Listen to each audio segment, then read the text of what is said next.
Okay, basically this talk evolved from a discussion I had with Abraham, who basically asked me to see if I would put together a talk on photographs of pre-war Jewish Europe,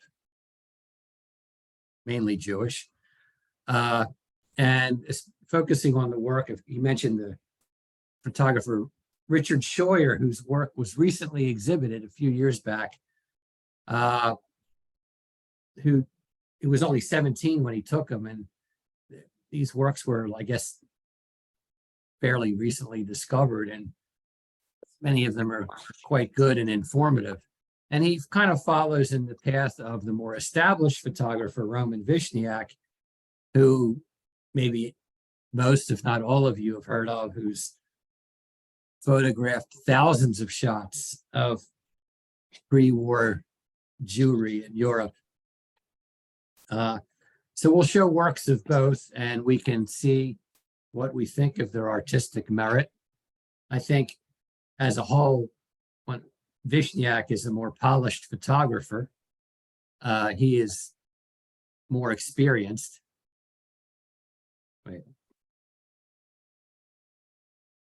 But Richard Scheuer, considering the fact that he was only 17, it's amazing what he did and how adventurous he must have been to do this on his own. I don't even know if he was he must have just finished high school. Well, let's take a look. So this is some information on Richard Scheuer. He was born in 1917, died in 2008, and he turned 17 and he took off on an 8-week tour of Europe, including France, Italy, Yugoslavia, Budapest, Warsaw, and Moscow. So this was no small trip. And he doesn't have cell phones. He doesn't have any of that stuff. So I don't know what his parents must have thought, but maybe kids were more adventurous back in those days. And they were first displayed back, I guess it was only a few months ago, at Hebrew Union College in New York. It was obviously made as a teenager. They're black and white, and they depict ordinary people just going about their daily lives in pre-war Europe. They include the Warsaw's lively Jewish quarter, Moscow street parade, popular entertainment like the Moscow State Yiddish Theater and Children's Theater, Basque markets in Southwest France, and artisan bazaars in Yugoslavia, the baths of Budapest. He remained an avid amateur photographer and had a darkroom in his home. His negatives, which were shot in 1934, were developed and printed as contact strips at the time of shooting, but had never been enlarged as prints. So then they were digitized at high resolution in 2018, restored and printed. And he basically went on to a business career in real estate and served as chairman of the boards of Hebrew Union College, Jewish Institute of Religion, and the Jewish Museum. So without further ado,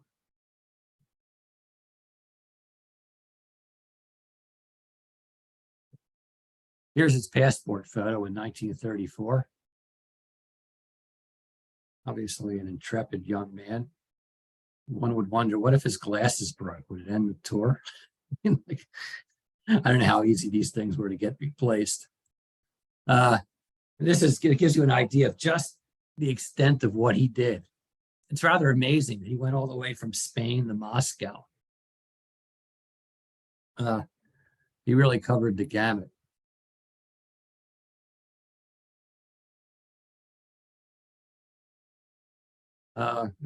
Here was a selection of maybe 25 of his photos. I particularly like this one. I think it's a great portrait. It really nails the subject. The two gentlemen in the background create just enough mystery on just what it is they're doing. Maybe, I guess, shoe repair. And he's a proud shoemaker. By the way, feel free to interrupt for discussion or comments.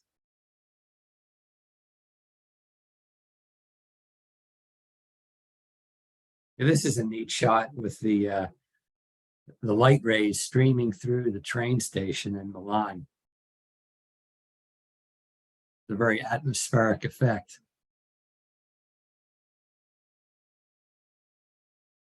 And I find it really neat that you figure he's capturing this on film cameras when he's only 17.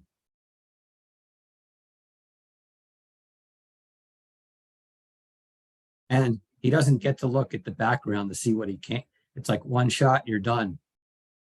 Hope it came out. This looks like a little family meal in France. One thing about Richard Scheuer is this is a fairly well-to-do family. Vishniac, he really focused on the poor and downtrodden, which may have given a misleading impression of what Jewish life in Europe was like. Not everyone lived in a poor shtetl.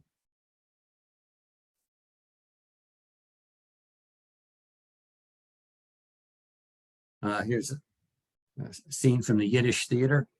And I think it's kind of neat because of the dim light and cameras of the day. You notice a bit of motion blur, quite a bit in some of the characters that are moving. I mean, he had to shoot it. It was only so fast he could shoot the shutter and get enough light to get a decent photograph. But notice the subject, the main character, is very sharp. And I do like the guy off to the right. He looks kind of sinister. This picture is kind of neat, with Lenin staring down on this group of officials in Moscow. One wonders how this kid got access to this. How did he get in the room?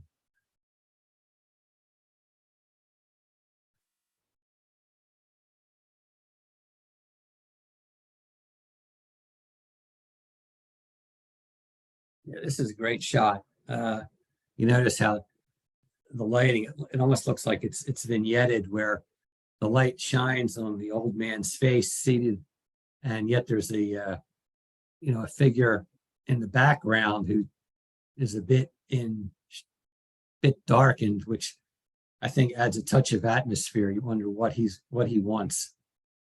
Bennett, did you learn what kind of camera he had? I mean, that's a very early time for cameras. I didn't write it down. I mean, it might be available. I could find out and tell you. There's more information on Vishniac and what he used.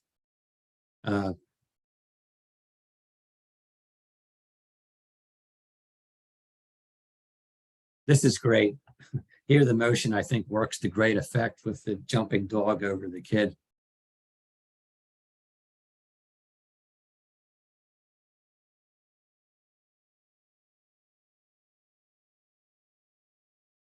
Another theater shot. This one, everyone's must have been fairly stationary, or the stage was very brightly lit, because there's not much blur in the figures.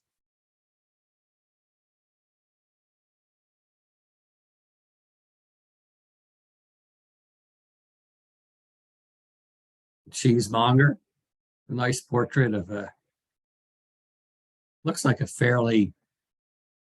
cheese shop I would be happy to frequent, that I lived in France during the time. Looks delicious.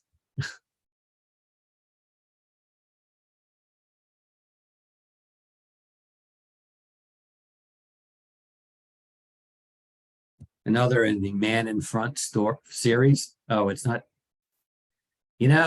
This is the problem with spell check. It doesn't pick up the wrong words. It's paint store. I apologize. But he looks like he's the thinker, lost in thought. About what? We'll never know. My wife just looked it up. He had a 35 millimeter camera. It's Yeah, it makes very sense. early, very Yeah. early. That also testifies to his prosperity, be able to have that. Yeah, well, you got to figure he probably had a little bit of money to get started on the trip to begin with. But I don't know much about his family.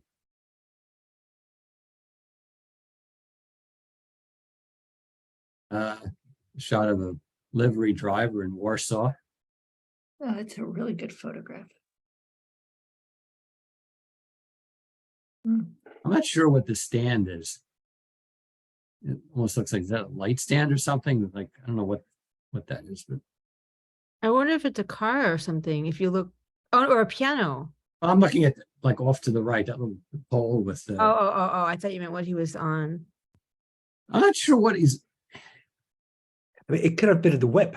Wait, Well, it could have been. I don't know. Was he on like some motorized cart? I don't know what. It looks like it. Where he transports things around. no, okay.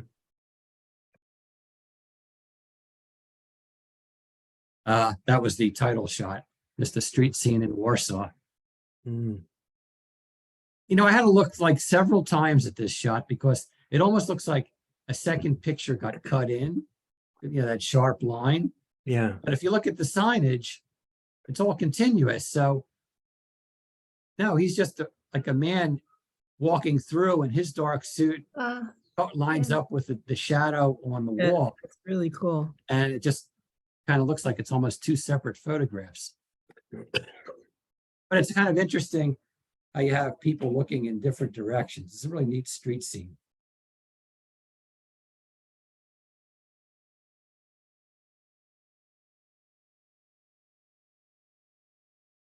Girls in hats. See, yeah, not all of them do I guess we know all of these were taken in 1934. So, you know, it wasn't all misery.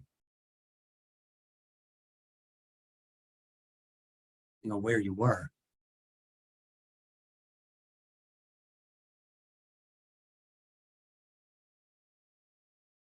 Another shoemaker, and it's one in Yugoslavia. And you can almost see the cultural differences.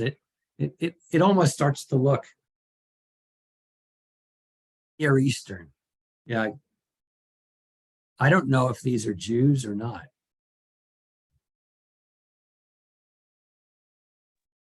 Bennett, were that picture the picture before this of the girls, were they of Jewish girls?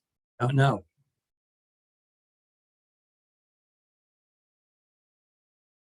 Where is that? The girls? I don't, that's all the information I have. Okay. Jews did very well in Germany.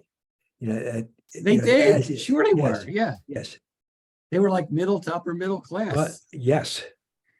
But they were the High professional class. achievers. They were high Yeah. achievers. Doctors, lawyers. Yeah. I don't know about land. Did they own land? Well, they own their houses. Hence the shock of why it happened in Germany, of all places. Well, there was a lot of resentment too, because I mean, Yeah. why is it that these people seem to excel, you know, and then their clannishness is keeping things within the family.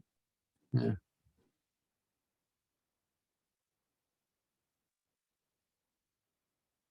Shot where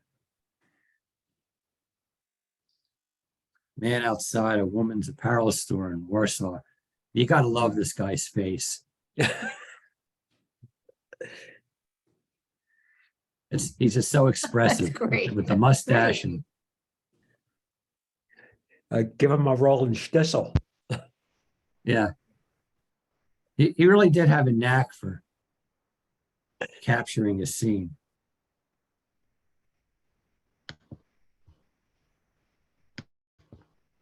You know, and again, I keep emphasizing, you're doing it on film. He couldn't see what he was getting. Film's expensive. He might have only taken just one shot here, you know? Looks like it's all natural lighting. Oh, And yeah, yeah. Well, this looks like black an and- outdoor shot, so I'm sure I would expect it to be. Geez, the black and white is so amazing. Yeah. And did he wait till he got back to the States to have these developed?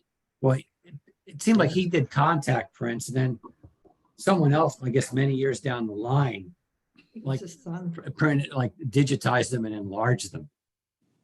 So when I say they were contact prints, they were just prints the size of the negative, which is a 35 millimeter negative, which is, 1.4 inches wide. So So, was that just- done while he was in Europe, or did he wait till he got back to the States to get those prints? I would think he printed them when he finished the trip. I mean, you need a dark room to develop them, so. Yeah. Or at least a dark container. As long as he could keep the film dark, he didn't have to develop it right away.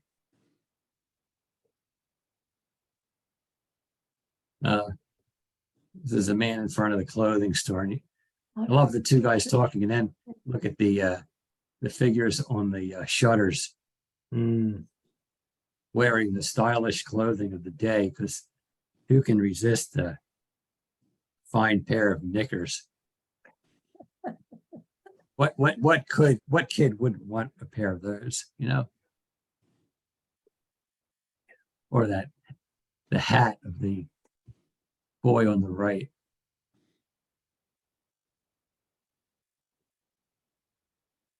But I would guess these guys look, well, these are obvious. This is obviously Jewish. You can see from the writing on the store.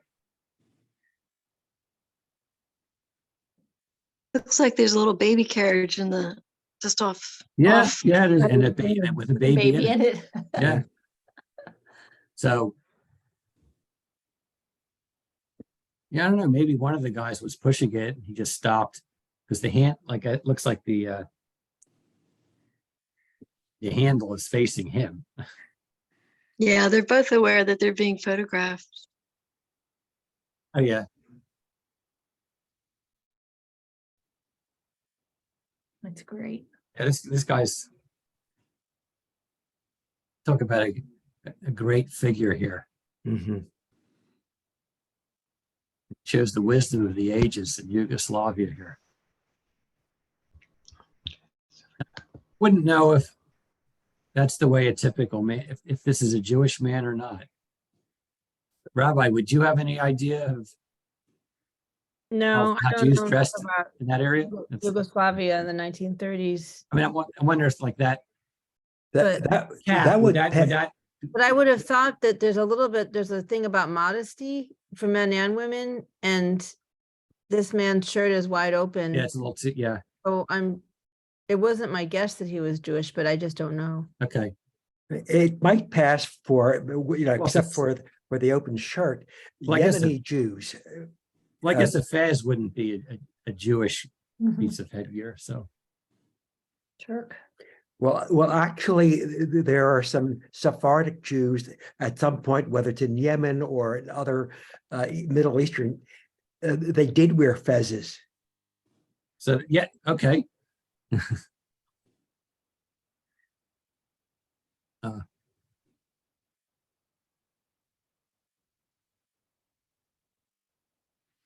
I didn't know there was such a thing as a watermelon seller, but it seems there is. Not sure. Oh, which man is the seller? It does look like he posing with the wedge there. Pretty proud of the fruit.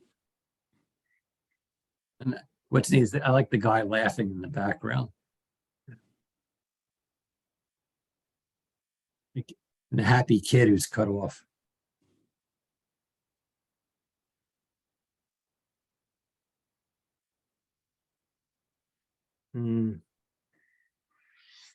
This is something you don't see in New York these days or anything, like the cattle market.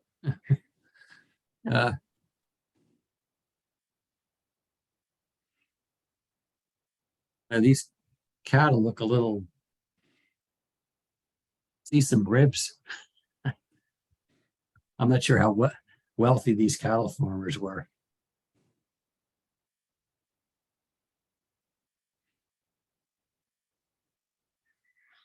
But it is kind of neat. I like the composition with the rectangular stall openings in the background, Right. which kind of frame the shot.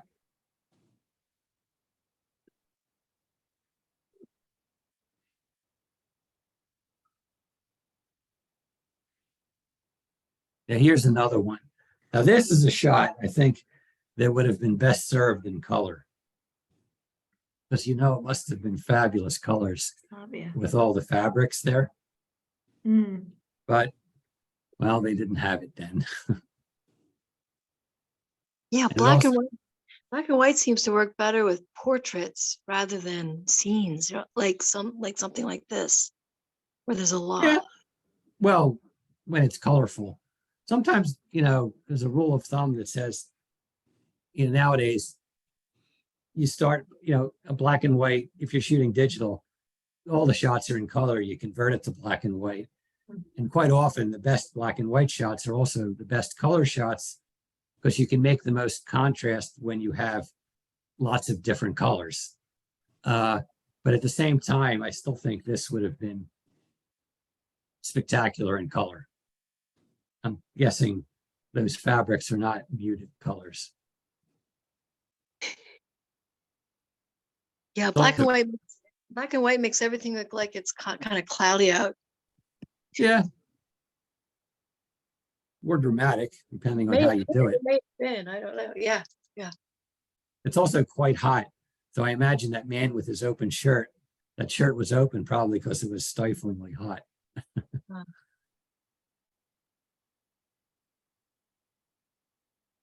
Yeah, obviously this wasn't Jewish, but yeah, I don't think Scheuer was really focusing on necessarily the Jewish community. He probably just wanted to see the world, and that he did. Mm. But this is great. I love the guy who's standing up, looks like he's giving a lecture, making a point forcefully, and you have people looking in various different directions to it leads your eye all over the place. People are pointing around. There's a lot to explore in this shot.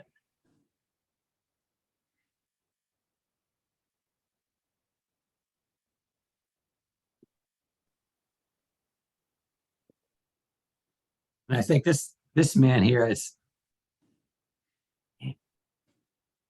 he looks like he's thinking some profound thought with, you know, a cigarette. He's a man in his workshop and he's taking a little break and pondering the world. It doesn't look like there's a piece of plastic to be found in this picture. It's wood and metal. Well, I don't know. There was a whole lot of plastic in the world back. I mean, Yeah. plastic existed, but not probably not very much. Everything was wood, metal, Yeah. fabric.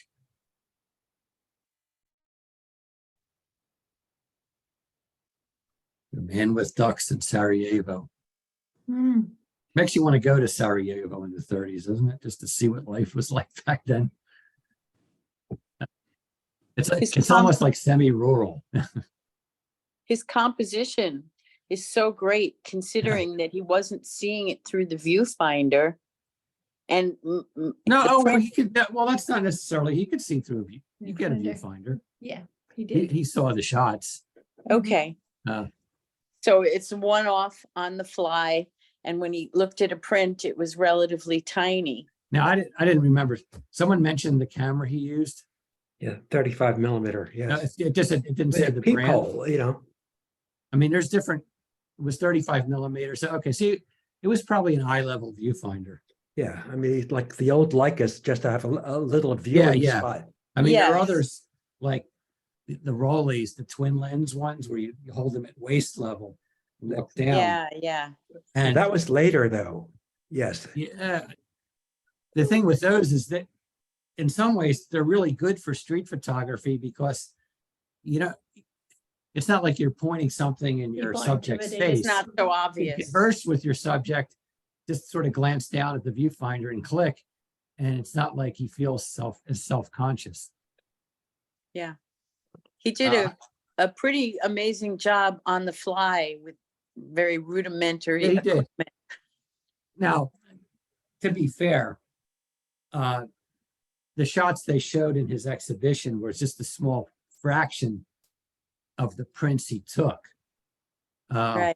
And I'm showing, well, not all of the ones that was in the exposition, but I guess probably 2/3 of them.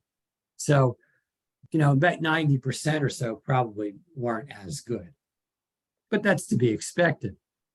I go out shooting and most of my shots are crap. I don't really show the good ones. And Bennett, if I can just add, the fact that I'm viewing this on my phone and I can zoom in at will on any photograph right now as we're discussing it, Yeah. really enhances this experience. Yeah. That's interesting. I could zoom in with fingers on my PowerPoint too, but I don't need to do that. These people weren't necessarily posing, so it must have been a lot of blurry No. shots. Like blurry, Well, they're it depends if you moving. got them when they were, if this looks like a bright day, Yeah. so he probably could shoot at a reasonably fast shutter speed. And it would be reason. I mean, you can see not everything is tack sharp, but it's good. It's good. You get the idea. Kid had talent. Yes, he did. Now you don't see this every day. A girls' kazoo band. Oh, yeah. There's actually a Lambertville Kazoo Festival every year now with, There is such a thing? yeah, there is in Lambertville. Didn't know that. Yeah, with the Bird House music folks. Oh, right. Wow. Yeah. When is that? I'll find out because I do a singing group with them. Okay. Wonderful.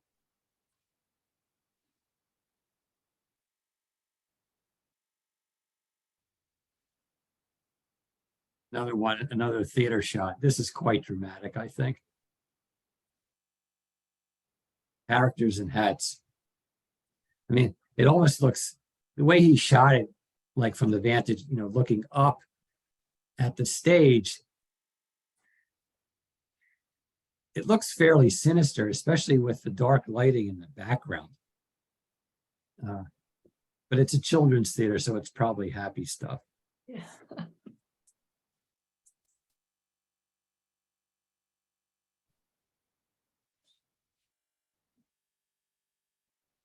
Oops, I got this one twice. Sorry.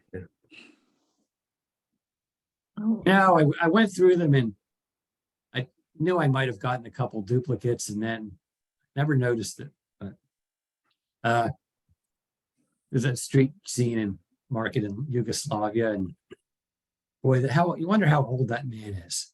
But he's still getting around on the cane,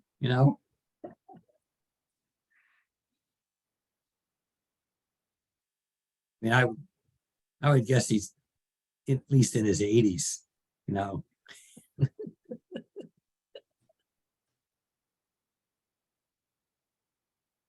And perusing I guess they're grapes.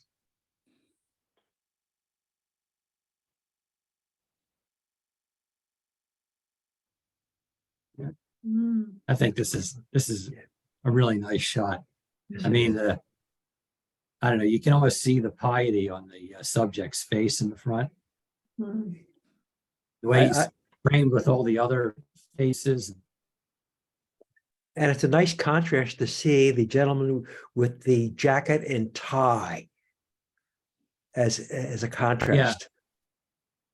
Wearing, modern garb. Yes. Of course, notice the tie is really short. I wonder if that was the tradition back in the day. I mean, it looks like it was intentional, like the tie it that short. Unlike Donald Trump, say.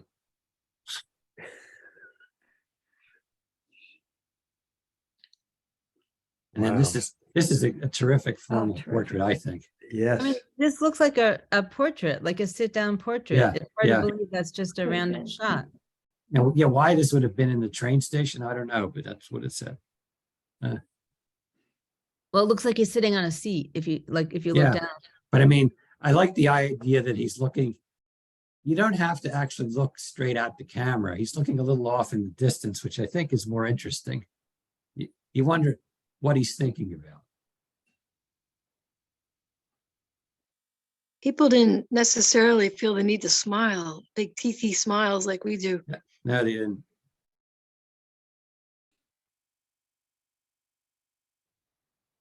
Well, if you notice, I haven't seen any, if you look, all of his expressions, none of them looked like they were posed.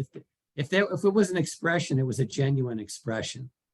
They didn't look like they were forcing anything, a smile, holding it attention. That's just who they were. This guy's neat. I gotta love the mustache.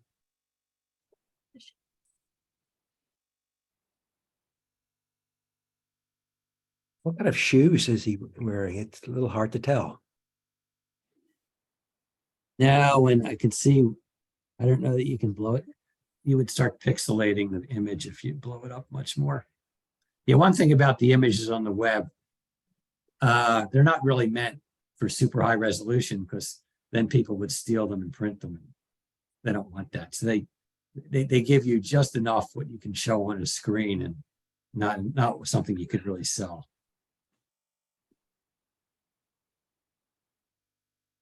Okay, so that was pretty much it for Richard Scheuer. Now Roman Vishniac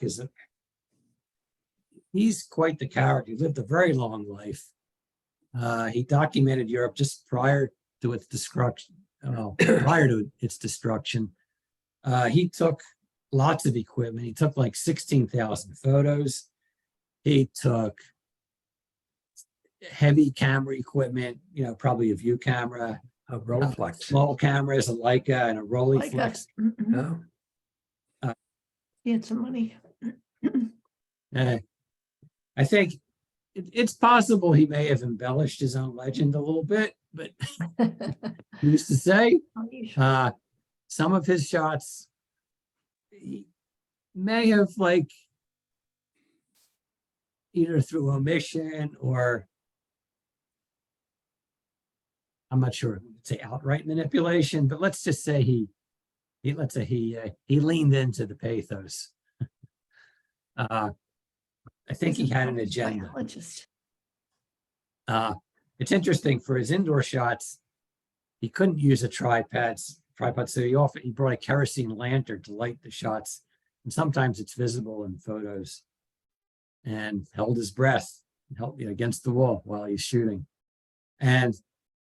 but he wasn't just this. It's like he had different lives. What he really was, he was an amazing expert in photomicroscopy, and he's made great contributions to biology by photographing, tiny animals, insects, just incredible work. And he was also a strong Zionist and had profound sympathy or empathy for Jews who had suffered from anti-Semitism. So I would say on the whole, his legacy is positive, but it bears at least a little examination. I think his work in Europe was actually funded by, it might have been the Joint Distribution Committee. But he kind of neglected to say that. So you thought he was just photographing all of Jewry, but it was really focused on poor and the Orthodox. Anyway, here we go. This is Mr. Scheuer in midlife and late life. You can see his cameras. I mean, he's a terrific photographer. Oh, it's great. beautiful. I don't know if that's snow on the ground or it just looks so cold and miserable. Mhm. Probably was. So bleak. Again, entrance to the old ghetto. Hmm.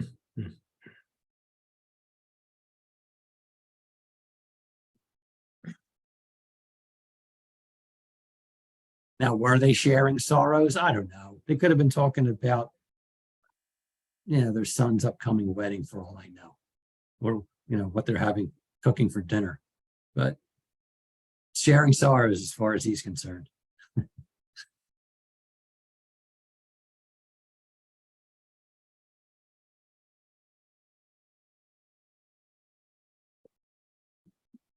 This is I like this shot. It's very moody.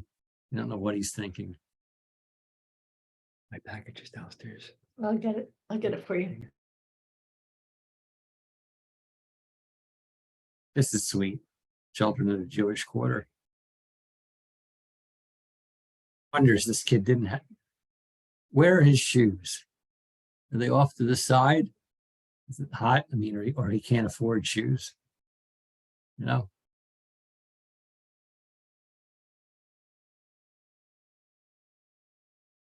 This shot I love because of the juxtaposition of the character, the boy in the doorway with the sign. What is that, a shoemaker? What? Could be.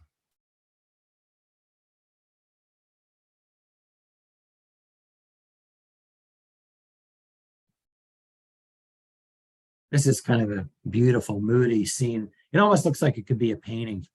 It almost Uh, looks like of a a little Lambertville. village. It could be Hmm? Lambertville and New Hope. Well,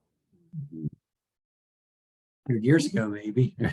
It's you see little cottages.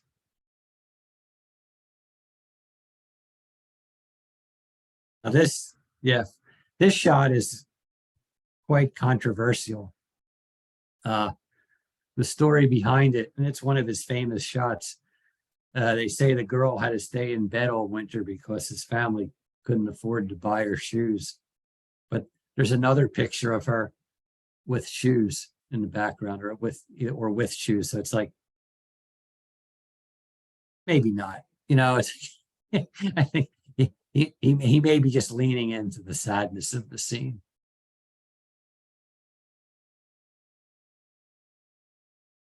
And this is terrific. The hand, the worker's hand. I mean, it's like a whole lifetime of work etched into his hand.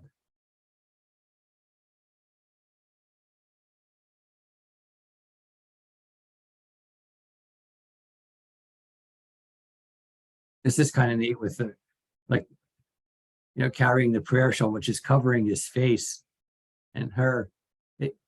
When I first read this, I almost thought it looked like the shawl blew up into his face, because it almost looks like she's leaning into the wind, He's But- carrying a Torah. Yeah, I know, but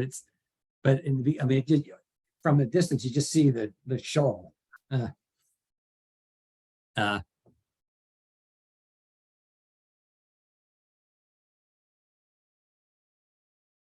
Now, this looks pretty bleak to me. It's like the wall says, "Come celebrate Hanukkah." The men are selling old clothes. And this reminds me of, I think it's a Dorothea Lange photo from the Depression, where it's a picture of a bread line, and in the background is a sign of a man with a new motor car saying, about experiencing the good life, and so yes, come celebrate Hanukkah, have fun. Although it's hard to see the notice on the wall. I'll have to take his word for it. I think this is a nice scene with the figure coming in from the left, about a third of the way in, with the windows. Again, it's a very bleak scene.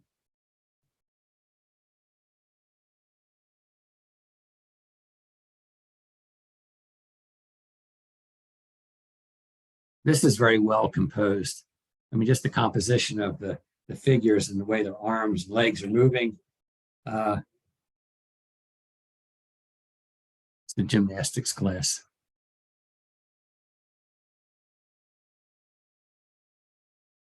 Oops, sorry, name shot.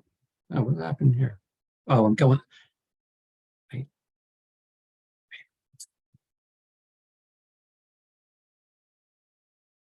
That's better.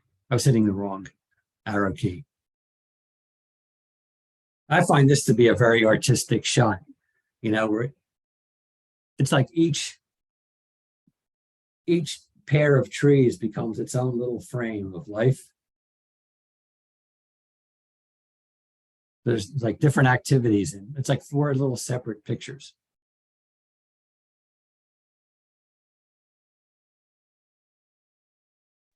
Interesting title. Yeah. That's, Oh, wow. that's Dorothy Line. Yeah, this picture just sort of brings tears to your eyes. It's like he just looks miserable. Either that or he's petrified of the photographer.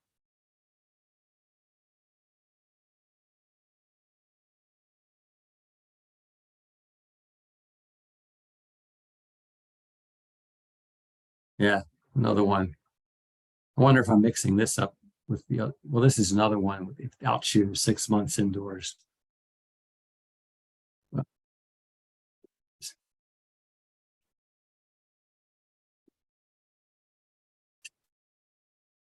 Talk about primitive. This is how they fixed a toothache back in the day. They just, you know, oh.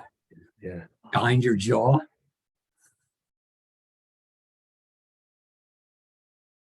But it's quite a good shot, I think.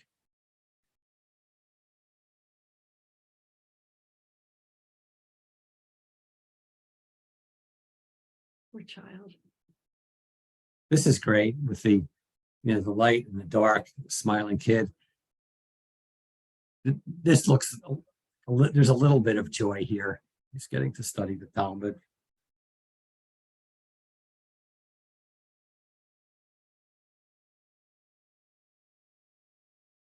Oh, nice. Priceless smile, isn't it? Mm-hmm.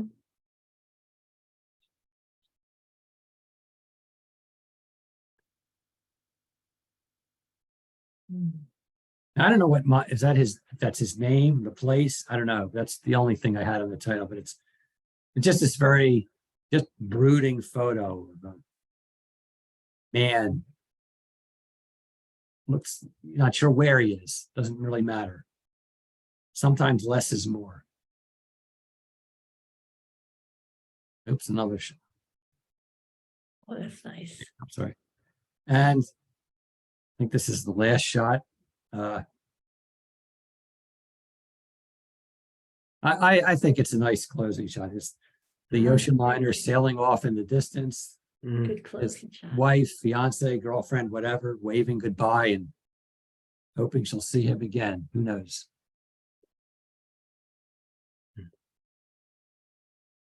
And that's it. Oh, very nice. This really whets my appetite, you know.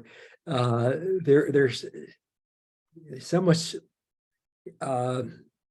emotion in these photographs. You know, I'm inclined to go investigate further. It's really fascinating. We really appreciate you bringing this to us.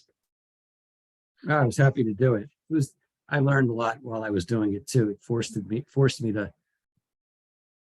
find these things. Yeah. Do we have any questions?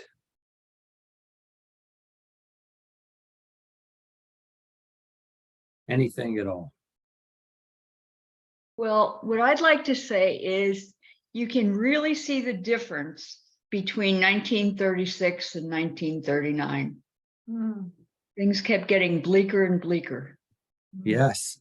Well, and this one is 1924. This Yeah, last that shot. was- So this was good times, you know. Yeah.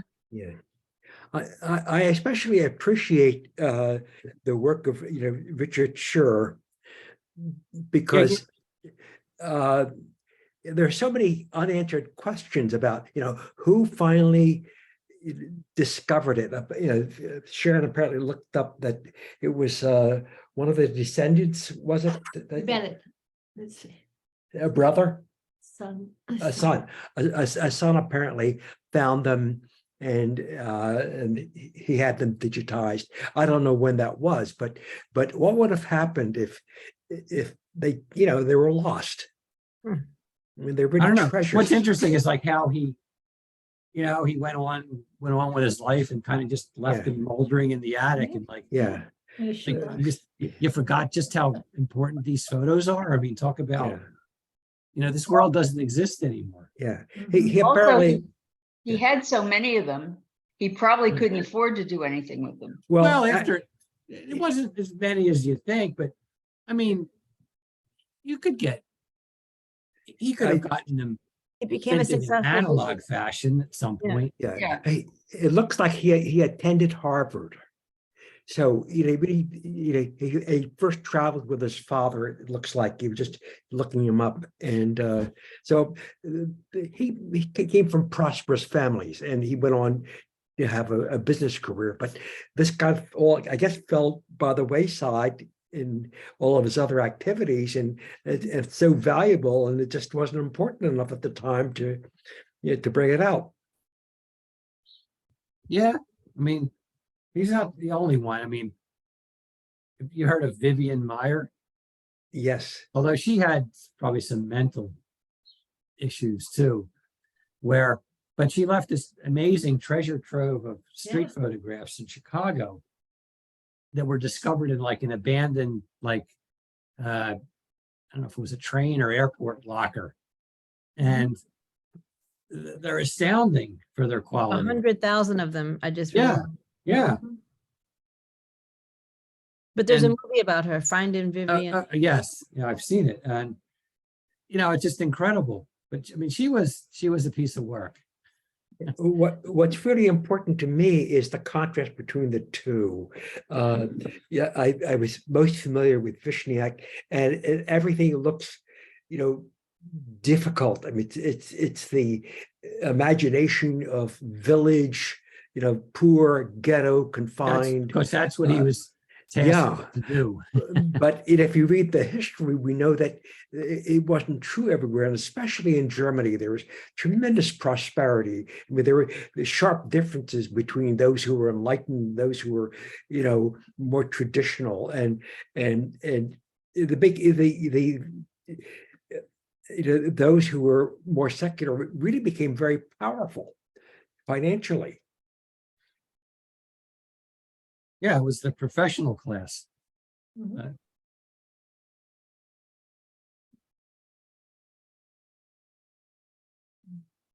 I mean, actually, you have to think like, you're thinking like Richard Scheuer. I mean, he was 17 and he could afford a camera, so he couldn't have been that poor. Yeah.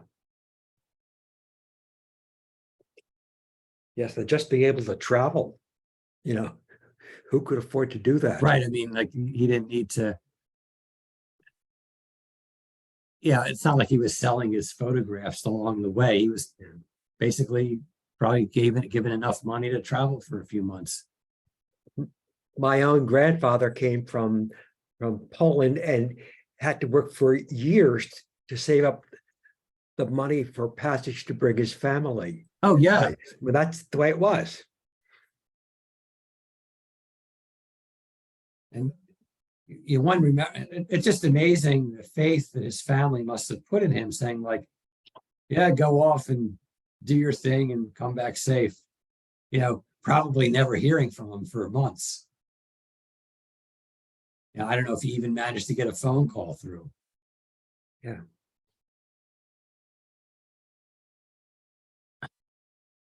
And thank you very much for showing all these pictures. It's really enthralling. Personally, I like the 17-year-olds pictures for depicting what everyday life looked like.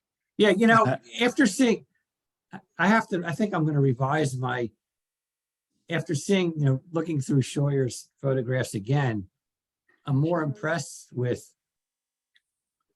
just the street images. I think he captured more of the soul of everyday life without layering it with maybe a little schmaltz that Vishniac may have at times. Right. You know what I mean?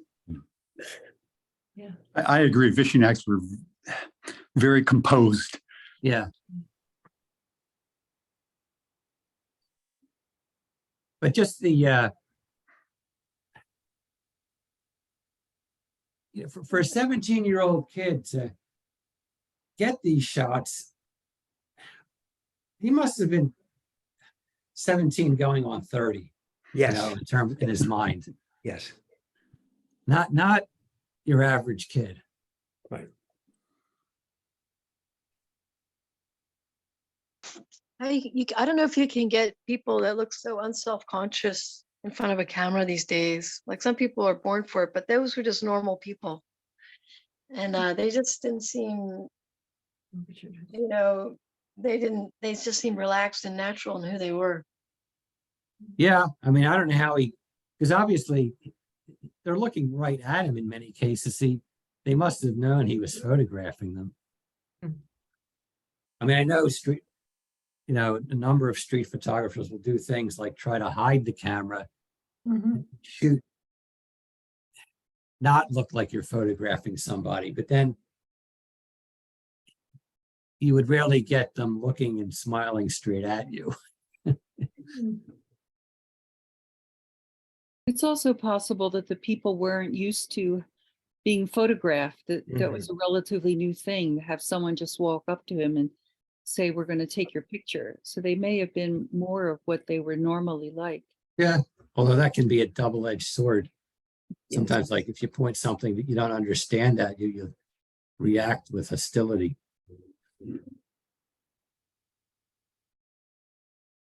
Or in some cultures, they think you're stealing their soul. Yes. True. Mhm. Well, When this is, yeah, go ahead. Go ahead. Well, when I look back at my mother's pictures back in the 30s, they look so adult. I mean, they didn't have children's clothes particularly. They always made clothes that were like miniature adult clothes. And they just looked like they were more mature. Well, it's interesting. I think the teenager was invented sometime in the 1950s. Before then, people went from kids to adults. And in a way you did. I mean, once you became 13 or you had to start working, so you really didn't have time this extended period where we have to find ourselves and take up hobbies and play on sports teams. And, you're 14, it's time to work in the mines. Yeah, they got like one You pair get of shoes hardened. and you worked, you played in them. There was no sneakers, anything like Yeah. that. So And it's not like and you got to have an opinion.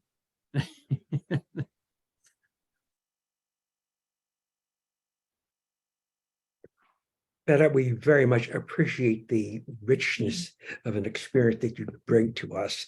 Our programs are wonderful, and I thank you for bringing this to us and doing all the research and giving us this marvelous experience. Wonderful. Well, Thank you so I much, was glad to Bennett. do it. It was a Really lot of fun. And thank you, Abraham and Jerry, for initializing and inspiring and then running the programs. Thank you. Bagel U is a wonderful thing at KHN.